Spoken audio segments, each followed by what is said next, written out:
Vouloir accéder à la richesse et à l'opulence, j'en ai fait mon affaire personnelle.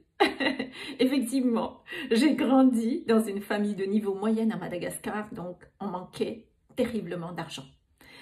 Et donc, j'ai travaillé tôt, je me sentais vraiment dans cette infériorité par rapport à certains membres de la famille. Ils étaient super bien habillés, ils portaient des jeans, des baskets venant de la France. Pour nous, c'était vraiment le Graal, alors que mon frère et moi, ok, on s'est contenté de ce que nous portent, enfin, des deuxièmes mains, des troisièmes mains, peu importe. Et je me sentais vraiment en infériorité, j'ai souffert de ça, de cette infériorité. Je me sentais inférieure. À l'école, on voyait que on n'avait pas tant d'argent que ça, on ne pouvait pas super bien s'habiller. Et puis, en même temps, je voyais certains membres de ma famille ou des gens riches aller dans des clubs où tout était magnifique, il y avait des fleurs, les terrains de jeu, les terrains de tennis, et tandis que nous, on jouait dehors. Voilà, c'était ça. Et bien sûr, quand on vit dans ce passé où on comprend bien que on travaille, l'argent est un manque, puis on sent vraiment qu'on a un peu le couteau sous la gorge parce qu'il faut absolument que, voilà, la scolarité elle est payante, j'ai aidé ma mère au restaurant, c'était pas évident, c'était pas évident. Mais il y a une chose qui est claire et nette, c'est que je me suis dit, moi j'ai envie d'arrêter de vivre comme un pauvre et j'aspire vraiment, je rêvais vraiment de faire partie des riches, d'avoir une vie avec un confort matériel et financier et aussi d'accéder à ces beaux lieux et d'accéder au luxe. Donc ça, c'est vraiment une promesse forte que je me suis faite. Et je vais vous raconter une chose. J'arrive en France, qu'est-ce qui se passe? Je n'osais même pas aller à Zara. Parce que pour moi, le magasin Zara était déjà un magasin qui était trop luxueux pour moi. Je n'osais pas aller dans les quartiers où il y a des grands magasins, Chanel, Dior, parce que je me suis dit, mince, je me sens gênée, j'ai l'impression que ces gens-là, ils vont voir que je suis une pauvre. Donc vraiment, j'ai souffert de cette classe sociale et j'ai souffert de ce manque d'argent. Donc, qu'est-ce que je vais faire? Je me suis dit, de toutes les façons, moi je sors de cette situation de galère. Donc, qu'est-ce que je vais faire? Première stratégie, je mets en place ce qu'on m'a appris, qui a été un héritage familial. On m'a dit, Armelle, pour pouvoir gagner de l'argent, il faut travailler dur, dur, dur. J'ai dit, moi, il n'y a pas de problème. J'en ai dans le ventre, donc je vais travailler, je vais tout faire. Donc j'ai travaillé énormément et j'ai gagné de l'argent en effet. Et j'ai cumulé 2 à 3 boulots, j'ai même fait un boulot que je n'aimais pas. Ça m'a permis de gagner de l'argent, c'était ok pour moi. Mais du coup, ça m'a permis l'acquisition d'un appartement, de subvenir aux besoins de ma fille de subvenir aux besoins de ma fille. On ne manquait de rien, donc j'ai rempli nos besoins essentiels. Bien sûr, je ne voulais absolument pas être en relation avec quelqu'un, tout simplement pour avoir un confort financier. Ce n'était pas du tout mon objectif. Je voulais vraiment acquérir quelque chose par moi-même, vouloir m'en sortir de cette situation et de retrouver une autonomie financière personnelle. Waouh! Quel épuisement! J'ai gagné de l'argent, c'est vrai, mais à quel prix? À quel prix? Je me suis épuisée au travail. Quel est le constat que j'ai fait? C'est que je me suis épuisée au travail. Je suis devenue esclave de mon travail et dépendant aussi parce que j'avais tellement le sentiment que je me dis si j'arrête de travailler, si je suis malade, si je pars en vacances, je ne fais pas rentrer d'argent. Donc en fait, j'étais suspendue par mon travail comme ça. Et en permanence avec ce sentiment d'insécurité, la peur de manquer d'argent, j'avais de la difficulté à me faire plaisir. Au final, je me dis, je gagne de l'argent, mais j'ai toujours la difficulté d'accéder à ces magasins de luxe. Je n'ose même pas m'acheter quelque chose au-delà d'un certain prix. Et puis, je sens aussi que, oui, que non seulement j'ai la difficulté à lâcher mon travail, à profiter de l'argent, mais aussi je sens que je suis vraiment en stress. Donc je me dis, mais à quoi tout ça, ça sert, quoi? À quoi ça sert de gagner autant pour finalement en être esclave? Et puis il y a aussi, je constate, il y a vraiment quelque chose que j'ai constaté, c'est que je me dis, mais pourquoi l'argent ne restait pas?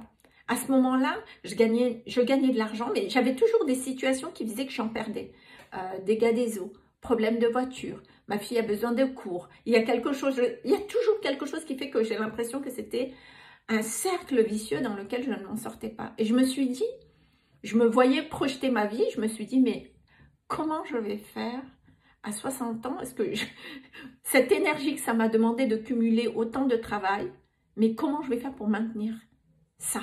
Comment je ne pourrai pas en fait, il va absolument falloir que je trouve une solution. Ah oui, il y a une chose aussi que je voulais vous dire, que c'est quand même, parfois on se dit, mais comment ça se fait? Parce que bon, j'ai été prof de salsa, j'ai été assistante maternelle agréée, et dans tout ce que j'ai abordé, j'aborde toujours tout mon travail avec cœur, en fait. Donc, j'étais quelqu'un, je faisais en sorte, perfectionniste comme je suis, je fais en sorte d'être vraiment compétente, ultra compétente dans ce que je fais. C'était le cas, la salsa, j'étais une super prof. Je suis quelqu'un de généreuse dans mes cours, dans mes enseignements. J'avais vraiment des intentions sincères et nobles que les élèves qui soient dans mes cours soient des très bons danseurs. J'étais dans la bienveillance, la générosité. Et je regarde les autres profs et je me suis dit, mais ils donnent moins que moi, ils sont moins compétents et pourtant, ces gens-là attirent énormément de monde. Et pareil, en tant qu'assistante, ils attirent beaucoup plus de monde et plus facilement. Donc, ils ont quand même un pouvoir attractif et magnétique que moi, je n'ai pas. Je sens vraiment que je galère pour que les gens viennent me voir. Par contre, une fois que les gens sont avec moi, ils sont convaincus. Vous voyez, en tant qu'assistante maternelle agréée, c'était la même chose. J'étais bien compétente, j'étais impliquée. Et j'ai eu des problèmes avec la PMI. Et je me suis dit, mais ce n'est pas possible. Qu'est-ce qui m'arrive? Malgré tout ça, malgré tout ce que je donne, pourquoi les autres ont accès à l'argent si facilement et pourquoi moi, c'est si compliqué pour moi? Et je ne me voyais pas vivre ça encore plus tard. Donc du coup, vraiment, je me suis dit, il faut que je me sorte de là, mais comment faire? Comment faire pour sortir de cette lutte permanente, de cette galère permanente pour gagner de l'argent? Comment faire pour sortir de ce sentiment d'insécurité permanent? Comment faire pour retrouver un confort matériel et financier dans lequel je peux dépenser mon argent et me sentir bien? C'est pas grave, l'argent sort, c'est ok, il en reste tellement que c'est ok pour moi.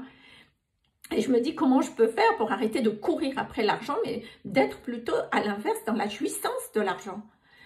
Là, je me consacre au développement personnel et à la spiritualité. Et là, je tombe sur le fait de dire, ah ok, il va falloir libérer les héritages familiaux.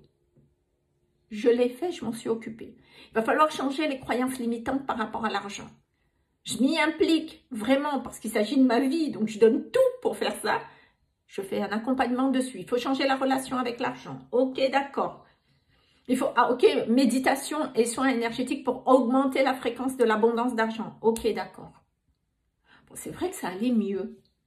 Mais n'empêche que ce sentiment d'insécurité financière est toujours permanent. J'ai toujours pas de place pour ma vie personnelle. Donc, je suis dans un déséquilibre entre ma vie professionnelle qui prend encore beaucoup de place et ma vie personnelle qui n'émerge pas.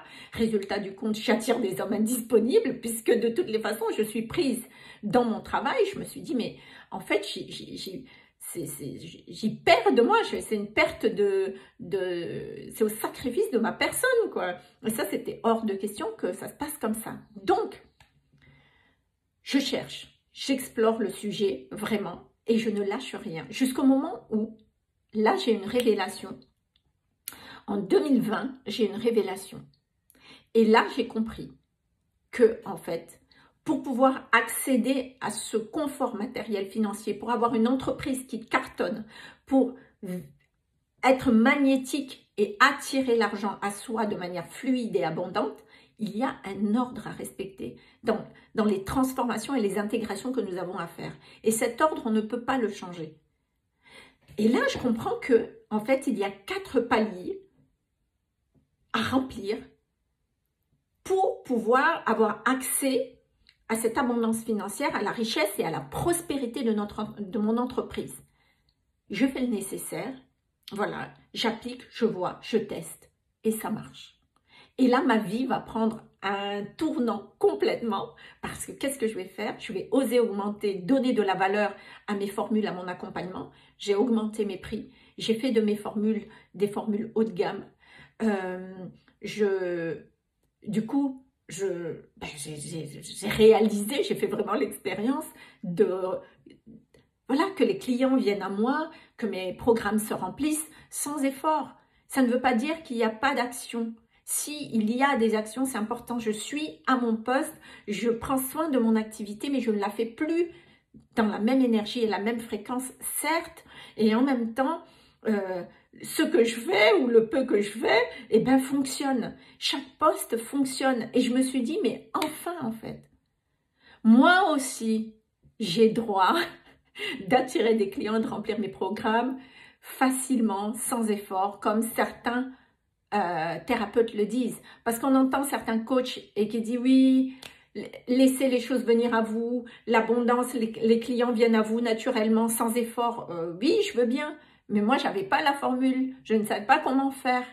Et là, du coup, je me dis, mais oui, ça y est, j'expérimente en fait cette abondance. J'expérimente le fait que mon entreprise cartonne, j'expérimente et aujourd'hui, je suis ravie d'avoir cet équilibre entre ma vie personnelle et ma vie professionnelle, de vivre en fait, d'avoir l'espace de vivre. D'avoir l'espace de vivre et d'accéder au plaisir, de me dire « Ah, ça y est, j'ai tout l'argent nécessaire maintenant pour aller dans des beaux lieux. Moi aussi, j'y ai droit, bien sûr. J'y ai droit sans que ça soit un sacrifice pour moi d'y aller. Non, j'y vais. J'y vais parce que je peux le faire. J'y vais parce que ça me fait plaisir de le faire. » Et cette accessibilité au luxe, au beau, au raffinement, d'accéder à tout ce que je veux. S'il y a quoi que ce soit que j'ai envie, eh ben je l'ai, je peux l'avoir. Mais bien sûr que oui. Et l'argent n'est plus un problème, mais bien sûr que ça fait du bien. Mais j'ai réalisé que tout ça, ça n'a été possible que depuis que je fais mes intégrations sur ces 4 niveaux. Ah, ça a été la révélation. Personne n'en parle. Personne n'en parle. Et je suis vraiment heureuse aujourd'hui de vous partager ces 4 paliers et ces 4 niveaux à travers la masterclass Money Vibes. Donc, si ça vous intéresse, si vous êtes curieux et que vous êtes intéressé de dire « Ah, mais si elle a réussi, Armelle, moi aussi je peux le réussir. » Mais bien sûr que oui. Bien sûr que vous pouvez sortir de l'insécurité financière. Bien sûr que vous pouvez avoir une entreprise qui cartonne. Bien sûr que vous le méritez, vous aussi. Vous n'avez pas besoin d'avoir un niveau spirituel, blablabla. Non, il faut juste savoir. C'est comme si vous avez une recette de cuisine. Cette recette, je vous la donne. Et puis, à partir de là, vous saurez faire. C'est ça qui est extraordinaire. Vous n'avez juste pas la bonne recette de cuisine pour avoir le plat que vous désirez. C'est juste ça. C'est juste ça. Donc, abondance financière, 4 paliers. Moi, je vous offre la masterclass Money Vibes. Tout, je vous parle de ces contenus-là dans cette masterclass. Si vous êtes aujourd'hui entrepreneur comme moi, vous faites une activité que vous aimez et que vous avez en même temps envie de gagner de l'argent à travers cette activité qui vous apporte tant de plaisir, de joie à faire, cette masterclass, elle est faite pour vous. Je vous conseille véritablement de me la demander. Donc, si vous êtes intéressé, envoyez-moi, mettez sous le commentaire Money Vibes et je vous envoie le lien en MP, le lien de la masterclass Money Vibes en MP. Ce serait vraiment avec grand, grand plaisir. Mes amis, c'est pas réservé à des élites, hein. C'est pas réservé la richesse, l'opulence, la prospérité de votre entreprise, vivre la réussite, vous le méritez et c'est accessible maintenant. Il suffit juste de savoir comment faire, d'accord? Et moi, je suis vraiment heureuse de vous partager vraiment les secrets de cette accessibilité à la richesse et à la prospérité. Donc, mettez sous le commentaire Money Vibes ou en MP si vous voulez et moi je vous envoie le lien. Voilà, je vous dis à très vite, à bientôt, je reste à votre écoute.